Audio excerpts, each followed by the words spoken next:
সংযুক্ত আরব আমিরাত সফর শেষ করে দেশে ফিরেছেন প্রধান উপদেষ্টা doctor Mohammad Yunus. World government সামিটে যোগদানের পাশাপাশি এই সফরে সংযুক্ত আরব আমিরাতের বেশ কয়েকজন মন্ত্রীর সাথেও বৈঠক করেন প্রধান উপদেষ্টা। এই নিয়ে সবার কৌতূহল, বাংলাদেশের ওপর ভিসা নিষেধাজ্ঞা কি তুলে নিচ্ছে দুবাই সরকার? বিস্তারিত সহকর্মী শাহাদাত রিফাতের রিপোর্টে। শুক্রবার বিকেল ৫টায় অন্তর্বর্তী সরকারের প্রধান উপদেষ্টা ডক্টর মুহাম্মদ ইউনূসকে বহনকারী ইমিরেটসের ফ্লাইট ঢাকার হযরত শাহজালাল আন্তর্জাতিক বিমানবন্দরে অবতরণ করে, যার মধ্য দিয়ে ২ দিনের সফর শেষ করে দেশে ফিরলেন ডক্টর মুহাম্মদ ইউনূস। এদিকে প্রধান উপদেষ্টার এই সফর নিয়ে প্রবাসীদের মাঝে বেশ কৌতূহল দেখা দিয়েছে। অনেকের মনে প্রশ্ন, ডক্টর ইউনূসের সাথে যেহেতু সংযুক্ত আরব আমিরাতের বেশ কয়েকজন মন্ত্রীর সাথেও বৈঠক হয়েছে, তাহলে কি বাংলাদেশের উপর ভিসা নিষেধাজ্ঞা তুলে দিচ্ছে আমিরাত সরকার? শেকড় থেকে শিখরে ডক্টর ইউনূসের দেশে ফেরার বিষয়টি নিশ্চিত করে প্রধান উপদেষ্টার প্রেস উইং জানিয়েছে, সংযুক্ত আরব আমিরাতের ক্রীড়ামন্ত্রী ডক্টর আহমেদ বেলহুল আল ফালাসি প্রধান উপদেষ্টাকে জানা যায় ওয়ার্ল্ড গভর্নমেন্ট সামিটে যোগদানের ফাঁকে আমিরাতের বেশ কয়েকজন মন্ত্রীর সঙ্গে দেখা করেন প্রধান উপদেষ্টা।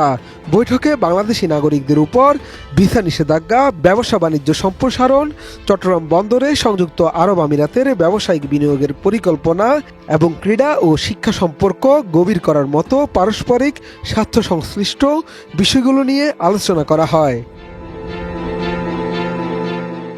এছাড়া আরও জানা যায়, প্রধান উপদেষ্টা সংযুক্ত আরব আমিরাত কর্তৃপক্ষকে বাংলাদেশি নাগরিকদের উপর থেকে ভিসা নিষেধাজ্ঞা প্রত্যাহার এবং দেশ থেকে আরও কর্মী নিয়োগের জন্য জোরালো আহ্বান জানান। পাশাপাশি ডক্টর ইউনূস আমিরাতের কোম্পানিগুলোকে বাংলাদেশে কারখানা করার জন্য আমন্ত্রণ জানান। একই সাথে সংযুক্ত আরব আমিরাতের বাণিজ্য মন্ত্রী থানি বিন আহমেদ আল জায়দির প্রস্তাবের পর তিনি সংযুক্ত আরব আমিরাতের ব্যবসার জন্য একটি বিশেষ শিল্প পার্ক স্থাপনের বিশেষ নীতিগত সম্মতিও দেন। বিশ্বস্ত একটি সূত্রে জানা গেছে, বৈঠকে প্রধান উপদেষ্টা আমিরাতের বাণিজ্য মন্ত্রীকে বলেন, বাংলাদেশের স্বল্প খরচের শ্রম ব্যবহার করে সংযুক্ত আরব আমিরাতের শিল্প গোষ্ঠীগুলো বাংলাদেশকে হালাল পণ্য উৎপাদনের কেন্দ্রবিন্দুতে পরিণত করতে পারে। ডক্টর ইউনূসের এই প্রস্তাবের পর আমিরাতের বাণিজ্য মন্ত্রী থানি বলেন, তিনি আগামীতে একটি উচ্চ পর্যায়ের বাণিজ্য ও বিনিয়োগ প্রতিনিধি দল নিয়ে বাংলাদেশ সফর করতে চান। এরপরই তারা সিদ্ধান্ত নেবেন। এর আগে ওয়ার্ল্ড গভর্নমেন্ট সামিটে যোগ দিতে গত ১২ ফেব্রুয়ারি দুবাই সফরে যান প্রধান উপদেষ্টা।